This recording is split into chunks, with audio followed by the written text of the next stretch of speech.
important lecture, guys, because we're going to be talking about World War I. Now, I know you studied this last year. You studied this last year at the end of the school year. And whoever your teacher was probably had to rush through it. We don't have enough time to teach American history. So I'm going to review some of the causes, which we talked about. I'll be brief. Talk about the state of the U.S. military at the time, and then some of the impacts of this war. Now, this is a really good illustration of the impact of World War I on the future of the world, and specifically Europe. Okay, so if you go prior to World War I, which starts in 1914, you see these larger empires. Okay, Germany is bigger than it is to present day. Okay, France is the same, Britain's the same, Italy's the same. Okay, for the most part. But you see the Russian Empire is butted up against Europe. There is no Poland here. Okay, there is no Belarus. There is Romania and Bulgaria here. There's no Czechoslovakia. There's no Austria. There's no Hungary. Okay, Russia controls these Baltic nations up here, which today are Estonia, Latvia, and Lithuania. Okay, so one thing we learn through history is, guys, look at Russia. So Russia expands in towards Europe, and then it retreats. Then it expands. Then it retreats. History repeats itself. What is Russia doing right now? Which direction are they going? Expanding towards Europe with the invasion of Ukraine. Okay, so we see history repeating itself again. Now, if you look at post-World War I, you've got a bunch of new countries here. So who drew all these lines? Who created all these countries? Who did that? There's an old saying, did the victors go the spoils? Okay? This would be the British and the French for the most part, the Spanish, helping to redraw the map of Europe. Okay? Now, with that, you get some positives. And with that, you get some negatives. Issues that we're still dealing with today. Now, if you look here, you have this country called Yugoslavia, which no longer exists. It was broken into several countries.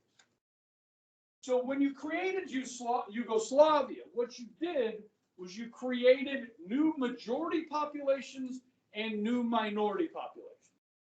Now, in the history of the world, majorities have never done damage to minorities, have they?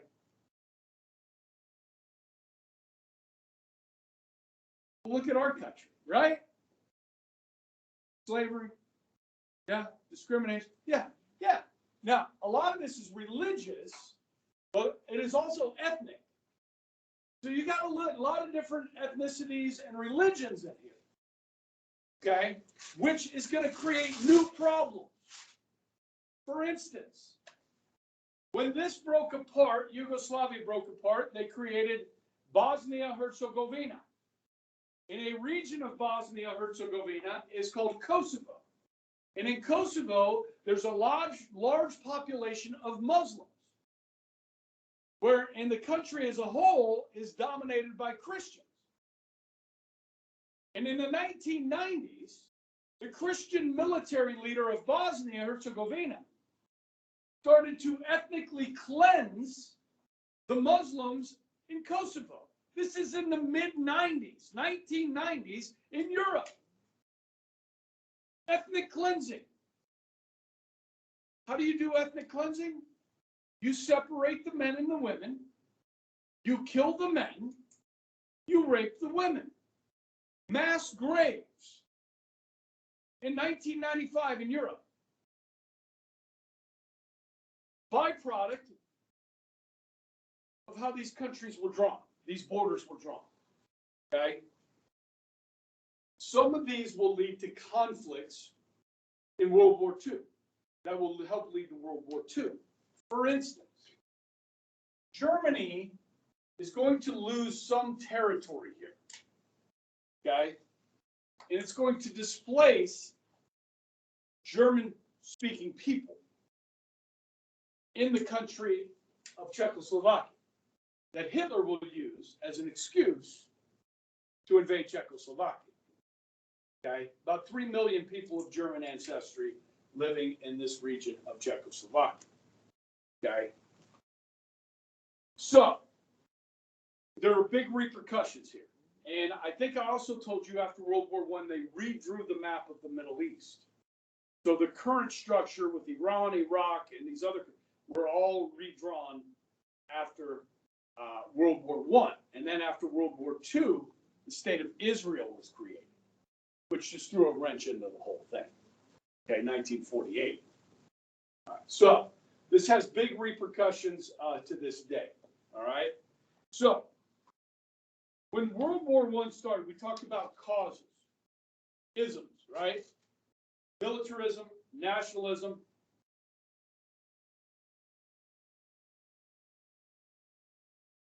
imperialism. Okay, so which country has been the most expertly imperialistic country in modern history? Great Britain. Okay, they were great imperialists. Now the Romans were pretty good at it, yes. During their time, yes.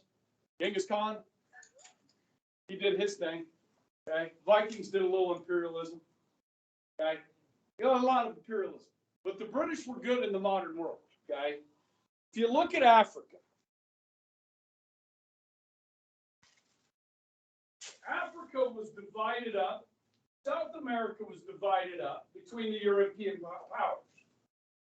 Okay, so in the North America, the British controlled the East Coast here, and then we fought the French over the middle ground here. Yes, French and Indian War and so forth, 1754. Okay, the Spanish conquered much of this area, but if you go to Brazil, they got the Portuguese. Okay, if you go to Africa, this is divided up between the French, British, the Dutch, the Italians. Okay, and one country I haven't mentioned in any of these is Germany. Germany was not an imperialist power. But as you move into the 19 teens, Germany is becoming very industrialized and very powerful. Okay, they're building a navy that begins to rival the British. Okay, and they want to get in on this imperialism game. They're late to the game, Germany. They begin to challenge Britain's dominance. Now, over the centuries, guys, the British and the French fought each other hundreds of times, okay, in major wars between Britain and France, between the Protestants and the Catholics, okay? That's all been moved on, okay? Now, France is allied with Russia. Now, this is the old Russia. This is the Tsar's Russia. Remember the Tsars? Okay? And in particular, going into World War I is Tsar Nicholas the Second, right? Tsar Nicholas the Second. Okay? And he's got a family, right? Got a daughter. What's her name? Anastasia. You ever watched the cartoon movie Anastasia? What happens to the Tsar Nicholas and his family? They get assassinated. By who? Bolsheviks. Rasputin. Yeah, so you know this story a little bit. How many guys know Rasputin, if I say that? That's some crazy stuff, man. Okay? This is like a witch doctor guy. He's a savant. All right, he's this weird guy. And one of the kids, the Tsar's kids, is a hemophiliac. So he's a bleeder. Okay, isn't that right? Hemophiliac? Bleeder? Okay. And so they bring this doctor into the family, this Rasputin guy. And he destabilizes their family. okay? And then the Bolsheviks, which we will be talking a lot about soon, will begin to try and take over Russia, okay? So Russia and France have an alliance. They're friends, okay? And this dates back to like some of the king stuff, the royal family stuff. They're allies, okay?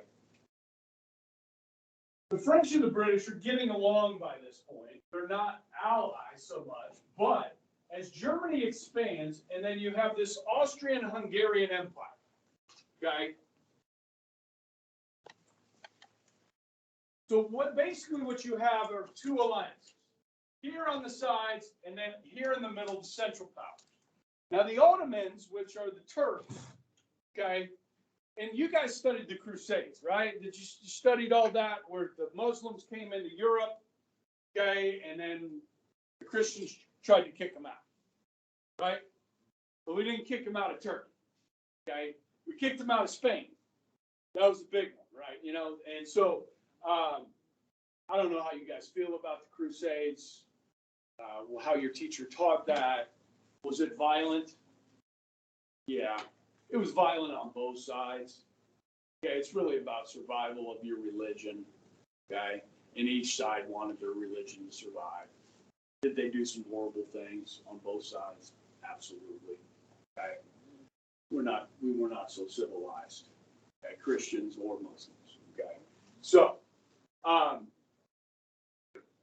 the imperialism. So the Austrian-Hungarian leader wanted to expand down here into Serbia, okay? You got Montenegro here, down in here, okay? And the Germans were on board with that. And so basically Germany said, yes, we got your back, Austria-Hungarian Empire, if you want to invade down here, okay? And then there's the shot of the Archduke Franz Ferdinand, right? That takes place in Sarajevo in Serbia. That's the spark that sets off the war. When the Archduke Franz Ferdinand of the Austrian-Hungarian Empire is assassinated, okay, while he is in Serbia. Following. So they're going to war. Germany's got their back. Now, why does Russia get involved? Why does the Tsar get involved? Okay, and I've kind of talked to you about this before. Russia does not have a warm water port in the wintertime. Okay, this all freezes. You can't use shipping up here. So for the Russians, which most of their industry, most of their population is in the West here, they have to use the Black Sea as a port. So anytime anything happens in Southern Europe, near the Black Sea, it's going to raise the ire of the Russians. You follow? That's to this day. So as Ukraine, guys, the Ukraine today started moving closer and closer to Europe. In fact, they were wanting to join NATO, which is our military alliance. Russia said, no, we're not going to let that happen. So here's the Ukraine. It's right on the Black Sea. Okay? Anything happens down here in Southern Europe, Russia's going to get involved. That is back then. That is today. They've got to have that warm water port. Okay? So you guys can see this right here. This is called Crimea. It's a peninsula. Okay? In 2014, when Obama was president, Russia took back the Crimea. Okay? We didn't do anything about it. They need those ports. Okay? Now, if you look at a map during the Soviet Union after 1918, the Russians control. I'm going to have to turn my map. I hate doing this, but it's old and fragile. I only have to do this twice a year.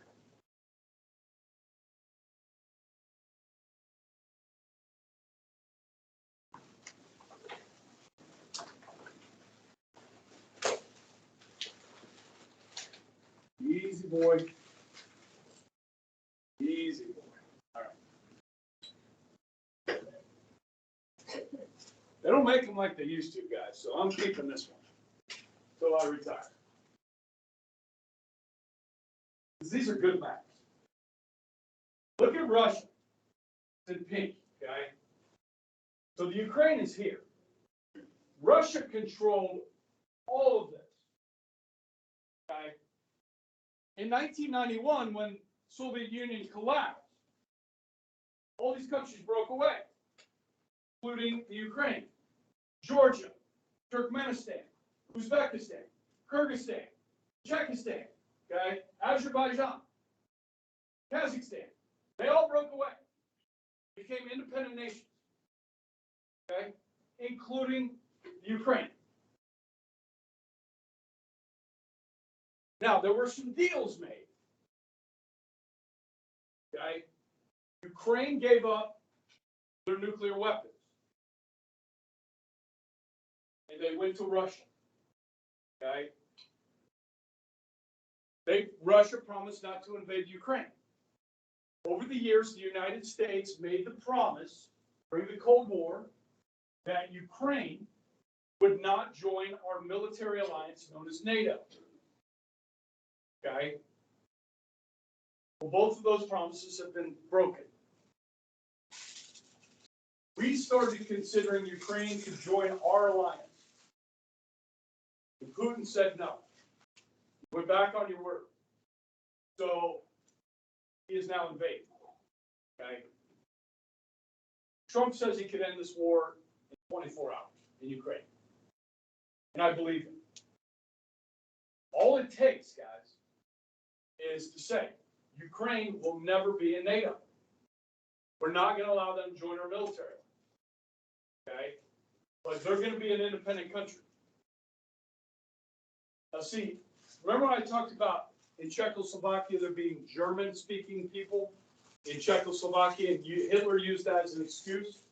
Guys, Russia, or Ukraine, has a lot of Russians. In fact, if you go back to the creation of the nation of Russia, the creation of that nation state started in Kyiv, which is the capital of Ukraine. So for most of Russia's history, this region known as Ukraine has been part of Russia. So you have to look at this war through their eyes as well. You can't just look through it at our eyes and what our media tells us. You need to know history. Okay? Now, I'm not saying Putin ain't a bad guy. He's a thug. Okay? I'm not saying that. I'm saying that, listen, we could be funding this Ukrainian war for the next 20 years. Like we funded the Afghans when the Russians invaded Afghanistan in 1979. And the taxpayers in this country are going to be burdened by that for the next 10, 15, 20 years to pay for this war? Is that our responsibility? Maybe it is. If we want to keep world peace, maybe we need to help them defeat the Russians. Will Ukraine ever defeat Russia? No. There's no way, guys. Look at it. It's not going to happen. They don't have enough people. And a bunch of their army's already been decimated. So we're going to send our boys over there, our girls over there? We're going to send our guys to fight in Ukraine against Russia? If you think that's the right thing to do, then you do it. Yeah. Why do we want Ukraine to be part of NATO? Like, why would we consider that? Okay, so we haven't gone through our 20th century history yet. So the whole reason for the North Atlantic Treaty Organization was the Soviet Union after World War II. So Belgium, these small countries in Europe, even the big countries in Europe joined, and the United States joined, and we are the backbone. So it said, if Russia invades any of our friends in NATO, you're invading all of us.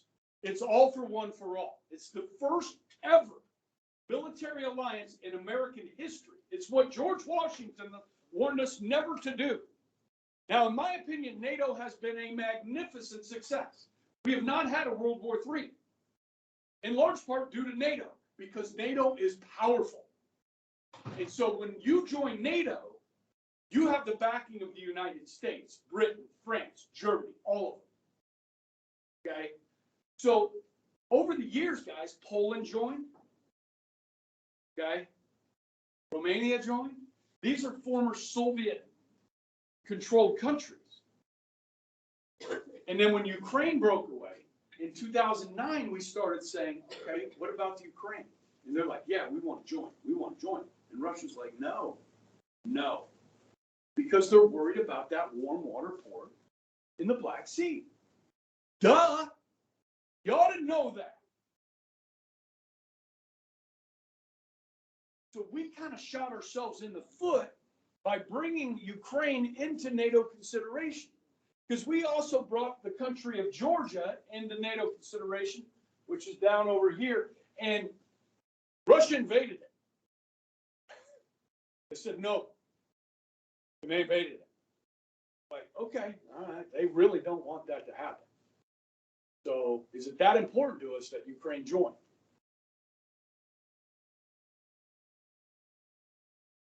Again, see, if you say this as a politician, they're going to say you are a Vladimir Putin apologist.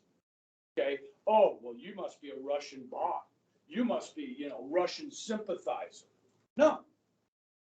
I'm worried about World War III. I'm worried about the United States of America. So, guys, this is a big policy debate in our country right now. Is how long are we going to fund this war for Ukraine? We're starting to send F-16s. We've been training their pilots. So we're starting to send aircraft. Okay? Will that help them? Sure. Russia has aircraft too. The Russians aren't going to quit. You understand? The Russians took on the Germans for 2.5 years out there in one of the worst wars in the history of the world. The Russians aren't going to quit. These are freaking tough people, man. Just study Russian history. They're not quitting. And by the way, why do we have to be an enemy with Russia? Because we weren't. When Bill Clinton was in office, we were not enemies with Russia. When the Cold War ended, we were friends for a couple of years. And then it went south.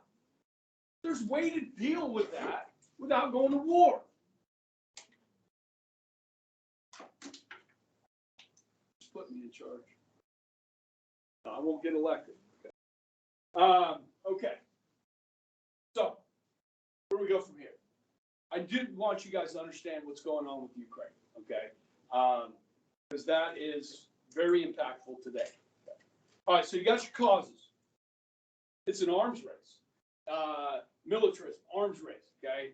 Imperialism, Germans are interested in getting involved. They're challenging the British. So the British are going to join forces with France because they're worried about the Germans. So the British, the French, and the Russians, okay? And then Germans, the Austrian-Hungarian Empire, Ottoman Empire, and Italy. Italy will start on the Central Power side, and in the middle of the war, they will switch sides to the good guys. Just like they do in World War II. History repeats itself. Italy under Mussolini was with Hitler, and then Italy switched sides. History repeats itself. All right, so I think I told you this, guys. When this war broke out, U.S. Navy, the third best Navy in the world. Okay? The founders of this country realized that early on, as a two-ocean nation, guys, we have to have a strong Navy. So if you're ever making military cuts, like cutting our military spending, you don't cut the Navy. You got to have a strong Navy. And we do. We have the strongest Navy in the world today by far. Okay. Now, China has more ships than we do, but they're small. Okay. They have a bigger fleet. We have 12 aircraft carriers. How many does China have? 2. Okay. And one's an old Russian one. refitted. Okay. But the technology of the future, okay, military technology, hypersonic weapons, hypersonic missiles. Do we have these? No. Does China have them? Yes. Does Russia have them? Yes. So our Navy, no matter how big it is, how strong it is, I don't know if we can stop a hypersonic missile. Okay? So these, telling you what I know. Now, our Navy was the third biggest in the world. Our Army was the 17th biggest in the world, behind number 16, Romania. We had 100,000 men in the Army. That was it. In 1914. Okay? So were we prepared? No. We tried to be neutral. We didn't take sides. In 1915, we started sending supplies to the British in the hull of a passenger cruise ship called the Lusitania. And the Germans found out about it, and they sunk it with civilians on board. Everybody died. And we didn't go to war, even though all these Americans died. Okay? We don't want to go to war. We don't want to go over there. Okay? So we start some ROTC programs. We start, doing some preparation to maybe build up the Army a little bit. Okay? We really hadn't done that much by 1917. So we did have a National Guard. By 1916, we had 400,000 in there. Okay. And our Army was up to 175,000 by 1960. Okay. When Wilson declared war after the Zimmerman telegram, everybody knows what the Zimmerman telegram was? Okay. We started a draft. Once we declared war, you had 500,000 soldiers drafted, 700,000 enlisted. So our military went from 175,000 to about 1.3, 1.4 million in a few months. Now, do we have all the uniforms for 1.2 million new troops? Guns, boots, helmets? No. We had to convert to wartime. Okay? And we did. Okay? So, by the end of 1917, we've got 200,000 troops in Europe, in France, untrained. We sent them over there before we even trained them. General Blackjack Pershing, who I think I talked about, said, I'm not putting these guys into combat until we train them. So we trained them in France. Okay. We started building more ships, supplies across the Atlantic. Got to get troops and supplies across the Atlantic. So by the end of the war, we had 3.5 million people in the armed forces. 3.5 million. Okay, we went from 100,000 in 1914 to 3.5 million. That's mobilization. Okay, 2 million Americans went over there to France. 2 million. Okay, about 200,000 of those were African American soldiers. Okay, about 3/4 of those African American soldiers served in labor units, not in combat roles. We did allow some of our black soldiers to fight alongside the French. See, the French didn't treat blacks as second-class citizens. So those blacks, American blacks that served with the French, served very well. We tried a mixed unit of whites and blacks. It did not go well. It was called the 92nd. It was a mixed unit. It didn't go well. Mostly probably because of the white people.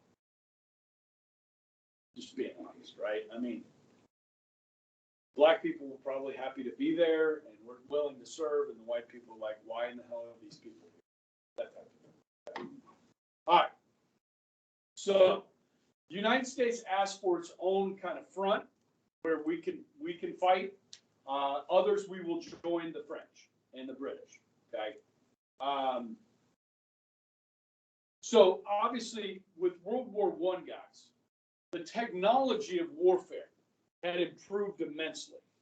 So artillery is much better than, say, the Civil War cannon. You following me?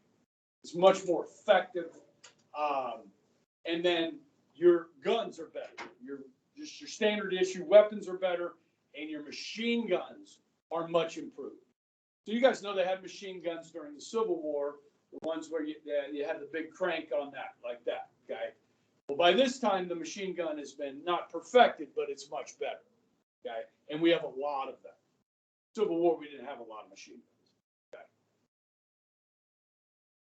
okay? The tactics of warfare, about like how you fight, how you go into battle, have not changed, but the technology has.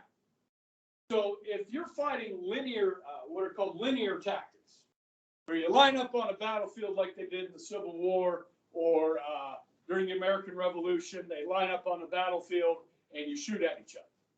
It's the dumbest thing ever, okay? The Native Americans taught us a lot about that. Like, that's really a stupid way to fight. But anyhow, and some of our militias really learned that well and helped us defeat the British, because we used the guerrilla tactics that the British wouldn't, because it was beneath them to use guerrilla tactics. It's honorable to face your enemy on a battlefield in the face of fire. Are you guys with me on this? This is freaking crazy, man. Okay, so the Germans are going to invade France. This is General Schlieffen. All right, so in 1914, the Germans are going to come through the Low Countries of Netherlands and Belgium into France, okay, where British and French troops will meet them. They both have these better weapons. And so as they're fighting on the battlefield, it's a freaking bloodbath. There's no cover. So what do they start doing? They start digging trenches to get out of the field of fire. Yes? And so trenches extend all along this border in here, okay? But about 40 miles this way, hundreds of miles this way. With me? Along the front. It should be called the Western Front. This is the Eastern Front because Germany and Russia are fighting over here.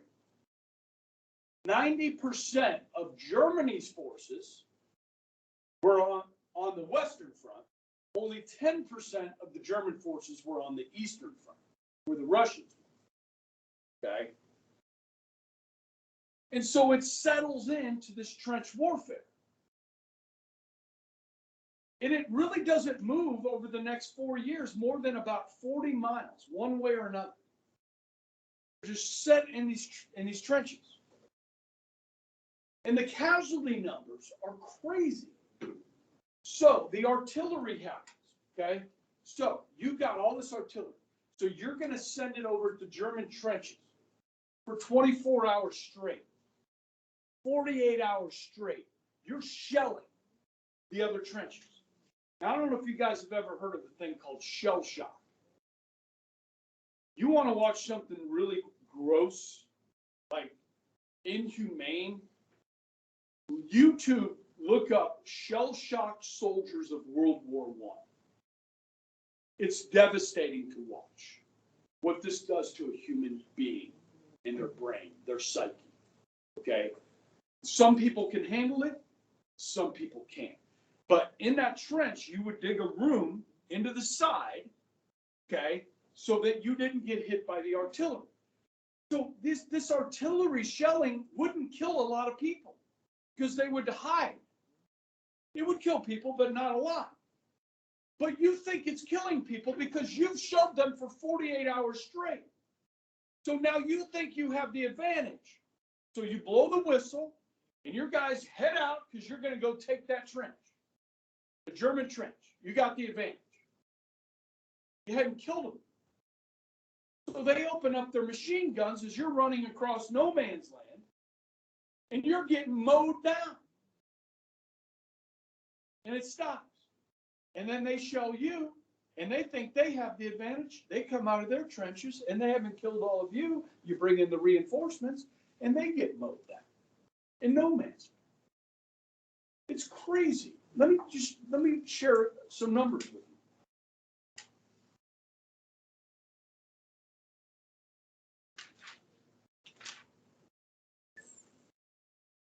The Battle of the Somme. Come on, I got some numbers in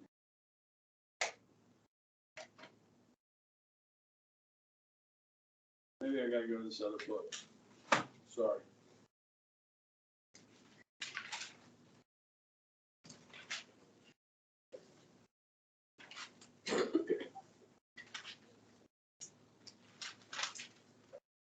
Verdun.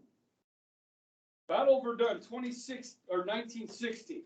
Stalemate in the West. Okay. 9 hours of bombing, whistles blew. First 2 weeks, 1 out of 3 Germans were killed. Okay, this is the first 2 weeks of the Battle of Verdun. 330,000 French casualties, 300,000 German casualties. Battle of the Somme, July 1960. Germany had overextended. 7 days of bombing by the French. Huge amount of shells. On July 16, 1916, 20,000 Brits died in this battle in 1 day. 60,000 were wounded. They created the first ever war documentary called The Battle of the Somme, which you can look up on YouTube. Okay? Guys, the amount of death is staggering here. Okay? For the French, the British, the Russians, and so forth. Okay? So, for the American part, 1.2 million Americans will see combat over about 200 days. So, where the Europeans fought for 4 years, the Americans fought, what did I say, 200 days. 120,000 American casualties in those 200 days. That's wounded or killed. 120,000. By the end of the war, the United States had 250,000 casualties. 50,000 dead from combat. 57,000 dead from disease. So if you got wounded in the trenches of Europe, what's likely to happen to that wound? Going to get infected. What are they going to have to do? If they can, they're going to amputate. Now, we had 2 million troops. Over 4 years, the Russians, the Germans, the French, the British, the Ottomans, the Austrian-Hungarians had millions more.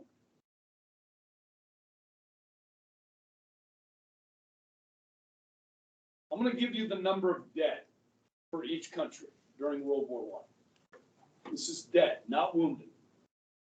The French, 1.5 million dead. Britain, 750,000 dead. Russia, 2 million dead. Germany, 2 million dead. Italy, 650,000 dead. Austria-Hungarian Empire, 1.1 million dead. The Ottoman Empire, 800,000 dead. Add in the United States, a little over 100,000 dead. That's between 8 and 9 million troops. Okay? 40 million casualties. 40 million wounded or dead. So those 30 million that survived, a whole lot of them have amputations. There's a daily reminder on the streets of Moscow, on the streets of Paris, on the streets of London, Rome, New York, of the horrors of World War I. Because these amputees, in many cases, guys, they don't have the programs for them like we have today. So a lot of them wind up homeless, living on the streets. So as you're walking down the street, you're seeing, especially in these European cities, the daily reminder of the horror of World War I. That has a lasting impact, guys. Because all of these countries, with the exception of Germany and Italy, all of these countries want to avoid war at all costs. So World War II, guys, all of these countries, including the United States, will be drug kicking and screaming into this war. They don't want to do it. But the aggressors, as we know, you know the names, Hitler and Mussolini, the aggressors know nobody else wants to fight, which makes it all the more easy for them to do it. This is the lasting impact of World War I. You following me? So I'm really just trying to set that tone for you of an anti-war world after World War I. And Hitler doesn't come to power until 1933. So you got the whole decade of the 1920s, moving into the 30s, where World War II doesn't start till 1939. You got 20 years. Okay? And we're going to spend a significant amount of time on those 20 years, the good, the bad, and the ugly. Okay? Foreign policy, domestic policy, culture, music, technology. We'll look at all of it. Okay? All right. Real quick, we had an Air Force, the American Air Service. No American planes were used. American pilots were flying French planes. We didn't make any military aircraft in World War I. But we had 740 planes that we bought from the French. Okay? We shot down more Germans than we got shot down. We had our first ace. How many planes you have to shoot down to be an ace?